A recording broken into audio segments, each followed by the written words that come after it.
सहस्त्रबाहु अर्जुन और रावण का युद्ध।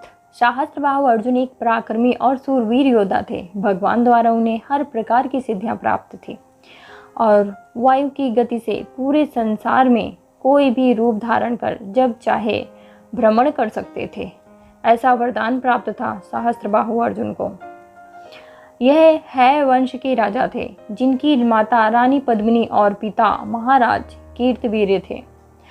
इनका नाम अर्जुन रखा गया था। दोस्तों, यहाँ ध्यान देने योग्य बात यह है कि इनका समय त्रेता युग का था, जबकि पांडुपुत्र अर्जुन द्वापर काल के थे। लिहाजा दोनों अर्जुन अलग थे। पुराणों और ग्रंथों में सहस्त्रबाहु अर्जुन को हयध्यापति सहस्त्र अर्जुन, 10 ग्रह विजयी, सुदेशन चक्रावत, सप्तद्वीपाधि, कीर्तिवीर नंदन, राजेश्वर आदि आदि के नामों से भी उल्लेखित किया गया है। कीर्तिवीर अर्जुन का उल्लेख कई वेद, वाल्मीकि रामायण, महाभारत जैसे कई हिंदू धर्म ग्रंथों में भी मिलता है। भगवान विष्णु पुराण के अनुसार कीर्तिवीर अर्जुन की उत्पत्ति श्री हरि विष्णु और माता लक्ष्मी द्वारा हुई है। धार्मिक कथाओं और ग्रंथों के अनुसार सहस्त्रबाहु अर्जुन विष्णु के 10वें अवतार दत्तात्रेय थे और अपनी कठोर तपस्या व भक्ति आराधना से भगवान दत्तात्रेय को प्रसन्न करके उनसे 10 वरदान प्राप्त किए थे, जिनमें से उन्हें 1000 भुजाओं का वरदान भी मिला था।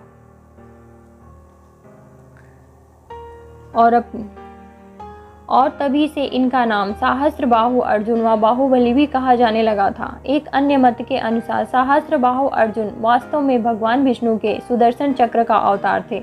जैसे कि चक्र के 1000 आरे होते हैं, वैसे ही सहस्त्रबाहु अर्जुन के भी 1000 भुजाएं थी। वैसे ही सहस्त्रबाहु अर्जुन के 1000 हाथ थे। इनकी 1000 अक्षौहिणी सेना भी थी। दैत्य द्वारा वरदान पाने के बाद सहस्त्रबाहु माहिष्मती नगरी के चक्रवर्ती सम्राट बन गए थे। वर्तमान में यह नगरी मध्य प्रदेश में महेश्वर से जानी जाती है। हिंदू शास्त्रों के अनुसार एक बार रावण सहस्त्रबाहु को हराने की इच्छा से उसके नगर माहिष्मती पहुंच गया, जो नर्मदा नदी के तट पर बसा हुआ था। रावण नर्मदा नदी के तट पर पहुंच अपनी शक्तियों को बढ़ाने के लिए भगवान शिव की आराधना करने लगा। वहीं कुछ दूरी पर सहस्त्रबाहु भी अपनी रानियों के साथ नदी में जल विहार कर रहे थे। तभी उन्होंने अपनी 1000 भुजाओं से नदी का पानी रोक लिया।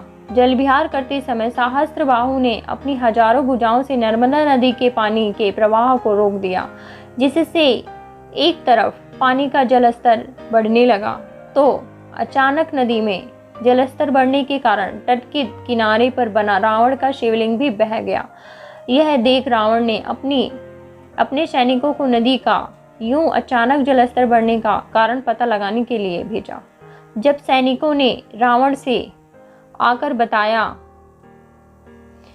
कि नदी के पानी रुकने की बात बताई तो रावण क्रोधित हो सहस्त्रबाहु को युद्ध के लिए ललकारने लगा। इधर सहस्त्रबाहु भी एक पराक्रमी योद्धा था। रावण द्वारा बार बार ललकारने पर वह भी युद्ध करने के लिए तैयार हो गया। वह भी रावण के समक्ष उपस्थित हो गया और देखते ही देखते दोनों योद्धाओं के बीच महायुद्ध छिड़ गया।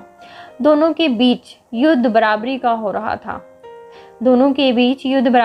रहा था। यह महायुद्ध कई दिनों तक चला और अंत में सहस्त्रबाहु अर्जुन इस युद्ध से क्रोधित हो अपने विशाल और विकराल रूप में आ गया। सहस्त्रबाहु अर्जुन के विकराल रूप के सामने रावण बौना सा प्रतीत हो